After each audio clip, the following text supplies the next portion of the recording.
Cuando hablamos de prevenir el acoso escolar, ¿dónde nos enfocamos primero en ayudar al niño para que no se vuelva un agresor? ¿En las emociones o en las habilidades sociales?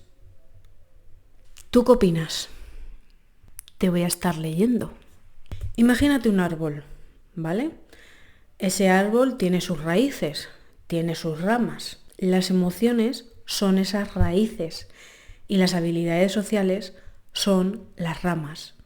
¿Qué pasa cuando los niños no tienen esas raíces fuertes? Si las raíces, emociones, no son fuertes, que no van a poder controlar su ira, no van a poder controlar su miedo, por lo tanto, las ramas jamás crecerán firmes. Crecerán súper frágiles y ante la primera tormenta, probablemente esa rama se caerá. Por eso, cuando hablamos de prevenir que los niños hagan acoso escolar, desde casa tenemos que trabajar primero las emociones. Que el niño pueda gestionar su agresividad, su impulsividad, su miedo. Y hay muchos padres que ni siquiera se dan cuenta de que sus hijos no es que sean víctimas de acoso escolar, sino que son los propios agresores. Estos niños son los niños que suelen tener baja gestión emocional, lo que conocemos como el niño conflictivo. El niño es muy impulsivo, constantemente tiene explosiones de ira, se frustra y esa frustración siempre la convierte en gritos, patadas, empujones. Es una reacción automática. El niño está jugando y pierde, y se enfada, se cabrea, rompe las cosas, porque tiene baja tolerancia a la frustración. Da igual que sea un pequeño contratiempo, como por ejemplo que su primo le contradiga en X cosa. El niño se irrita, explota. ¿Por qué? Porque no tiene herramientas para calmarse. Si tú notas que tu hijo tiene falta de empatía, le cuesta ponerse en el lugar del otro. A menudo culpa a otras personas por sus problemas. Discute con su hermana, pero siempre el problema es de su hermana. O se burla constantemente de que su hermana es una llorona, es una quejica, es una chivata. ¿Por qué? Porque no reconoce lo que siente su hermana. Intentas que el niño resuelva el conflicto de otra manera, pero es que no, es imposible, porque tu hijo no sabe negociar, no sabe dialogar. Lo único que hace es, ante el conflicto, recurrir a la fuerza, le pega a su hermana, le pega a su primo o se burla. Estas reacciones en casa a veces se suelen dar por no es tan importante. Entonces, sin darnos cuenta que ese sea el epicentro de mi hijo es el agresor. Porque si mi hijo lo hace en casa, tiene más papeletas de que lo esté haciendo fuera de ella. Un niño cuando está jugando no acata las normas, le cuesta aceptar los límites. Todos estos rasgos es una alerta de que tu hijo necesita control emocional. Por ejemplo, pongamos un ejemplo más específico, ¿no? Si cada vez que jugáis a juegos de mesa en familia el niño termina con ira porque pierde, eso ya de por sí ya es una señal de que hay que trabajar con el niño la poca tolerancia que tiene hacia la frustración. Si empieza a insultar, a tirar las sillas, cada vez que pierde o que gana el otro, ¿y ahí tú qué haces? Sinceramente, ¿qué haces? ¿Te enfadas por el niño porque no sabe controlar esa ira? ¿No le das importancia? ¿Pasas? No le das importancia, pero por dentro le das vueltas. Este niño es que nunca se puede jugar con él, porque todos terminan diciendo que no quieren jugar con él. O te pones a hablar con él. Lo ves enfadado y se lo dices. Cariño, veo que estás muy enfadado. Estás frustrado. ¿Qué es lo que tanto te cabrea? ¿Qué es lo que tanto te enfada? Si tú esto cada vez, evidentemente la primera vez que le digas al niño por qué estás enfadado, probablemente no sepa decirte por qué está enfadado. Pero si tú cada vez que el niño se enfada repites esta acción, al final vas abriendo cada vez más y más su mundo emocional. Así es como el niño va a aprender a decir estoy enfadado. En lugar de gritar, en lugar de tirar sillas. ¿Cómo podemos trabajar desde casa de forma práctica esa frustración, ese enojo, todas esas emociones que a tu hijo le están frustrando día a día, que le hacen estallar? Pues lo primero, evidentemente, es hablar de emociones, hablar de sentimientos, crear ese hábito en casa. Porque el 99,9% de las familias no hablan de emociones. No habla de cómo se siente su hijo en distintas situaciones. Si tú haces parte de esta rutina, hablar de emociones, en la cena, de camino a la escuela, antes de dormir, no sé, como por ejemplo, llega el niño y dice, Juan me ha quitado el bocadillo. O Juan me ha quitado el estuche. ¿Y eso? ¿Qué ha pasado? ¿Por qué Juan te ha quitado el bocadillo? ¿Por qué Juan te ha quitado el estuche? Y el niño empieza a narrarte lo que ha pasado con detalle. Y ahí se queda la cosa. No va más allá, no le preguntas ¿y cómo te sentiste tú cuando Juan te quitó el bocadillo? Ahí el niño se sintió enfadado, se sintió frustrado. Y si al llegar a casa tú no hablas con él de cómo identificar y de etiquetar esa emoción, estoy frustrado, estoy enfadado, la próxima vez se va a volver a sentir enfadado. Cada vez va a tener menos tolerancia a la frustración. Y con menos tolerancia a la frustración, más probabilidades de que salga esa ira y provoque huracanes, no solamente en casa, sino fuera de ella. Entonces, el primer paso es que el niño sepa identificar lo que está sintiendo. Y esto lleva su tiempo. No porque el niño te diga estoy enfadado, ya está. Una vez que ya hemos identificado con el niño esa frustración, ese enfado, ahora toca validar. No podemos empezar la casa por el tejado. Identifico y una vez que el niño ha identificado eso y que sabe por qué se siente enfadado, cómo se siente estar enfadado, qué es lo que me lleva a estar enfadado, todo lo que se siente, cuando yo ya entiendo lo que es estar enfadado, necesito que me validen. Porque si el niño después de que empieza a decirte, no, es que estoy enfadado, no, es que estoy triste, y tú llegas y lo invalidas diciéndole, bueno, cariño, no es para que te enfades, no es un motivo para que estés triste, no llores, no, es que al contrario te enfadas por todo.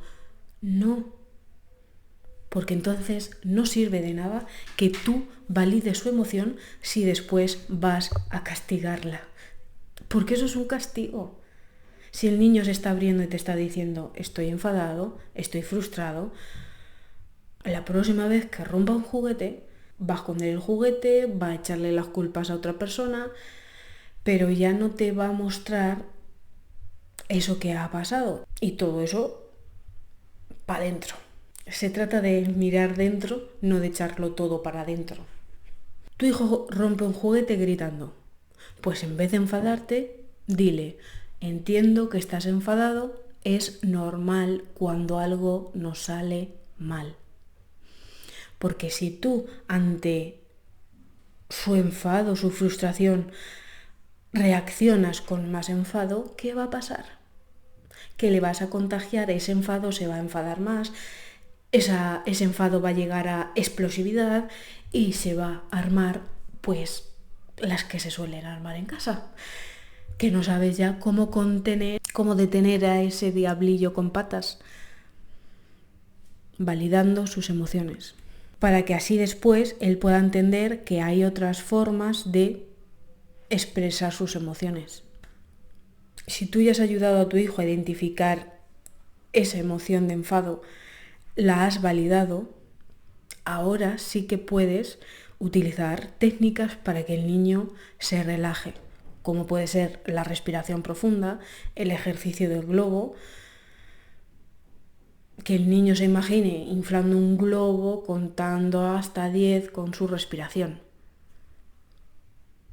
Esto lo que hace es ayudar a los niños a activar la calma física, porque mientras el niño está activando la imaginación de cómo se está inflando ese globo mientras respira, se está desconectando de aquello que le estaba cabreando, que le estaba enfadando. O también se puede utilizar la cuenta atrás o el semáforo emocional, que tengo varios vídeos por ahí, que si los quieres ver, a ver si me acuerdo y te los dejo por aquí. Al final del vídeo te dejaré lo que es el semáforo emocional. Y como siempre digo, evidentemente este ejercicio es para hacerlo cuando el niño esté relajado. Cuando el niño esté relajado, pintamos el semáforo para que luego en ese momento de frustración el niño recuerde el semáforo, tú le preguntas en qué color está el semáforo, si el niño está en el rojo, paramos. Si te contesta que el semáforo está en verde, pues podemos continuar con lo que estábamos haciendo. Si no, tenemos que parar. También lo que podemos hacer es el tiempo fuera, pero no el famoso tiempo fuera de te castigo porque has hecho esto mal y te tienes que ir fuera a pensar lo que has hecho y las consecuencias. No. Esto es un espacio positivo donde el niño va a poder ir a relajarse.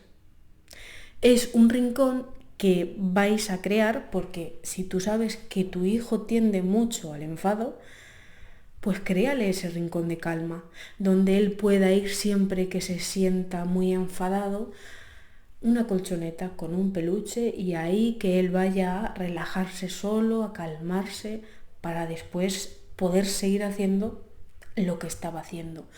Tenemos que inculcar ya esos momentos de pausa.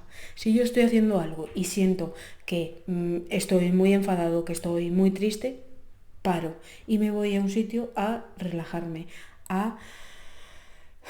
para luego poder seguir y hacer lo que yo estaba haciendo, los deberes, jugar, sea lo que sea. Todos estos pasos le van a ayudar a tu hijo a disminuir esa impulsividad, porque el niño va a entender por qué está enfadado. Cuando el niño entienda por qué y se sienta validado, evidentemente, porque no sirve de nada que el niño sepa que estoy enfadado, pero nadie entiende mi enfado, ¿de qué me sirve? Una de dos, eso se convierte en ira más, en una ira controlada o en una tristeza. Todo esto va a reducir todas esas respuestas agresivas. Las va a hacer más conscientes para el niño, esas consecuencias que tienen sus actos. Porque cuando yo he conseguido ayudarle a que sepa lo que es el enfado, cuando yo lo he validado y le he ayudado a relajarse, a buscar su espacio para bajar de nivel,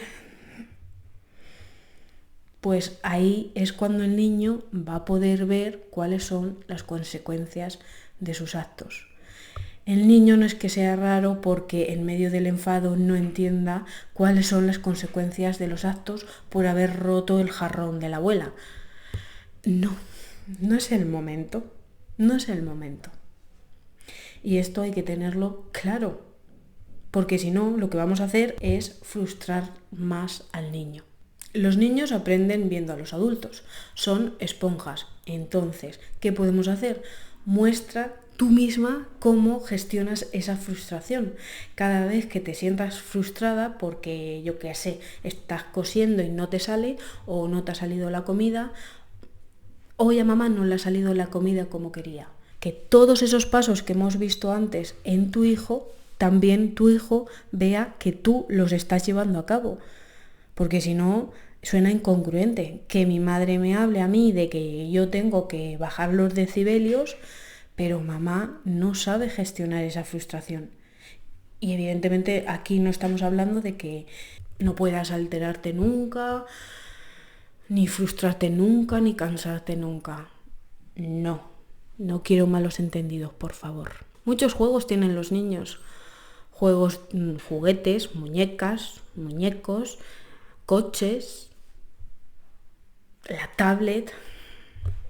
Yo no digo que no, ¿eh? O todos estos juegos de sobreestimulación con muchos colores, muchos sonidos. Todo eso está muy bien, pero hay que añadir también juegos lúdicos de emociones. Es que no hay. Por ejemplo, hacer un juego de cartas de emociones. En cada una de esas cartas vais a dibujar caritas, carita triste, carita enfadada, carita contenta, y esas cartitas se van a dejar en la entrada de casa. Y cada vez que el niño llegue del colegio o llegue de jugar con sus primos, tiene que poner en una pizarra o sea donde sea, mostrarte la carta que refleja lo que él está sintiendo. Y ahí, desde ahí, intentar hablar con el niño, se abra y que el niño te explique por qué se siente como se siente. Cuentos y roleplay. Tú le cuentas una historia al niño donde el personaje aprende a calmar su ira. Luego después jugáis a representar esa misma historia de cómo el personaje, de qué es lo que el personaje hizo mal y cómo lo podría solucionar, porque es mucho más fácil buscar las soluciones si no las tengo que buscar para mí mismo. Diario de emociones. Venga, decirme, por favor, dejármelo en comentarios. ¿Cuántos de vuestros hijos tienen un diario? No de emociones, un diario. Porque antes todas teníamos un diario que guardábamos con muchísimo cuidado para que nuestras hermanas no vieran lo que habíamos escrito. Y cuando se rompían esos candados, que se rompían con mucha facilidad, era como, no, toda mi vida está en riesgo, está en peligro, todos mis secretos. ¿Cuántos niños tienen ahora un diario donde plasmar todo lo que sienten? No solamente por palabras, sino también a través del dibujo, donde el niño pueda expresar cómo se siente. Si al niño le cuesta expresarse, es un niño que es muy para adentro, la mejor forma es hacerlo a través del dibujo, a través de la escritura. Entonces, lo primero es gestionar las propias emociones de los niños, nombrarlas, entenderlas y regularlas, para después poder trabajar las habilidades sociales.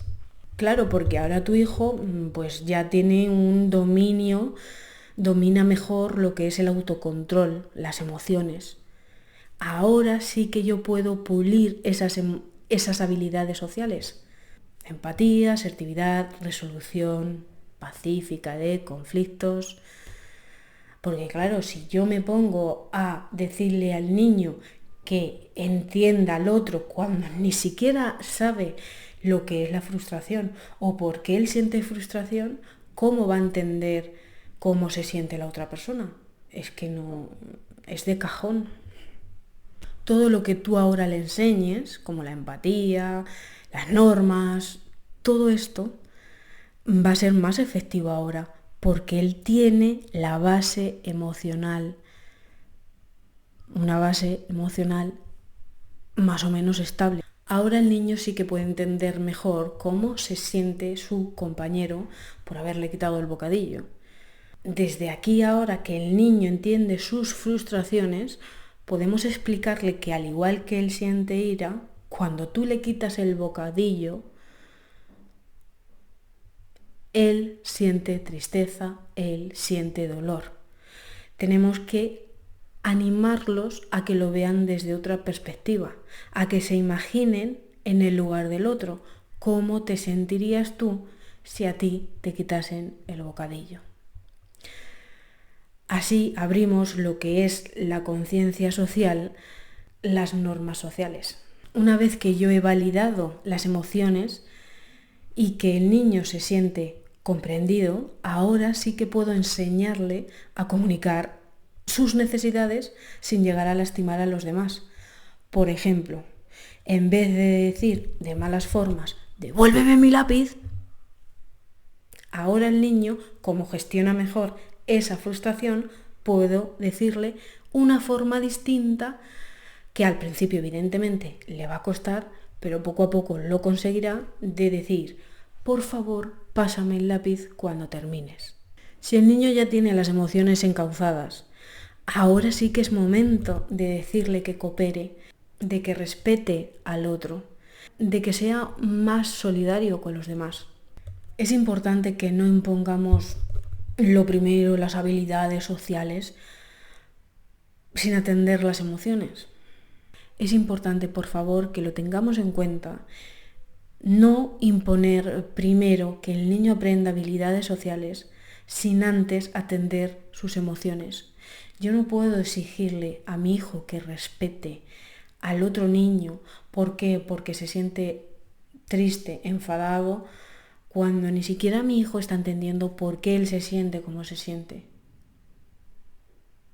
Igual que no puede echar a correr sin haber aprendido ni siquiera a gatear en el suelo. Conclusión, emociones primero.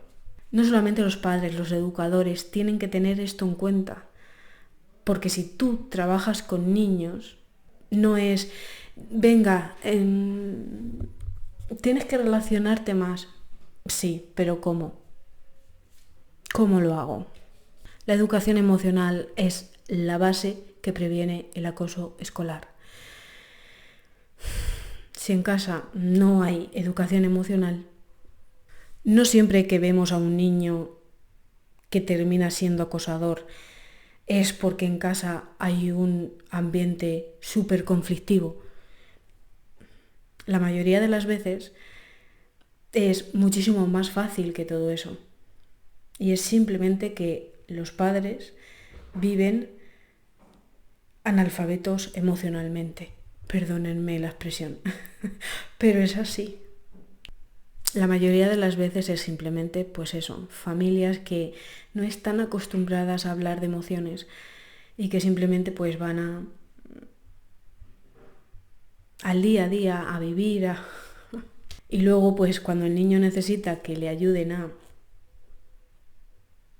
gestionar todo eso, pues no es que la familia no quiera, sino que la familia no puede, porque la familia es igual de analfabeta que el niño. Al igual que nunca es tarde aprender a leer o aprender a escribir, sí que es cierto que con los años pues nos cuesta más, ¿no? Pues con las emociones pasa igual, pero no es imposible. Si tú te has quedado hasta aquí, si este tema te ha tocado, porque en el fondo ves cómo tu hijo es demasiado conflictivo, sé que duele, porque ser madre o ser padre de un niño que agrede no es algo fácil de decir en voz alta. Y a veces uno prefiere callar antes que escuchar juicios. Prefiere hacer la vista gorda antes que admitir la realidad. Porque enfrentarse a esa realidad y sentir esa vergüenza de he hecho las cosas mal es muy complicado de sentir. Pero es que no tienes que sentir vergüenza, no tienes que sentir culpa. Si a ti no te educaron emocionalmente, es normal que hoy seas un analfabeto emocional. Es normal, es lógico. Pero detrás de ese silencio, tú tienes un deseo muy grande. Sentir que puedes ayudar a tu hijo a pesar de que la mayoría de las veces no lo entiendes. Nunca es demasiado tarde. Y evidentemente no estás solo. No solamente hay que acompañar a las víctimas de acoso escolar, sino también a los agresores. Porque al final, aunque no lo parezca, los agresores suelen ser víctimas. Si necesitas un espacio donde poder hablar, un espacio donde no sentirte señalado, sin miedo a que te juzguen como madre o como padre, yo puedo acompañarte. Acompañarte a que entiendas en el mundo emocional qué hay detrás del comportamiento de tu hijo, para que después tú puedas sostener todo eso que no solamente desborda a tu hijo, sino que también te desborda a ti. No tienes que sentirte débil si necesitas apoyo. Es normal, repito, si a ti no te educaron emocionalmente. Porque ¿sabes qué pasa? Que cuando comprendemos las emociones que hay debajo del me porto mal, el castigo hacia el niño agresor no tiene sentido. Lo que empieza a tener sentido es el amor que necesita ese niño para dejar de hacer lo que está haciendo. Escríbeme para empezar a mirar dentro juntas. Chau, chau, familia.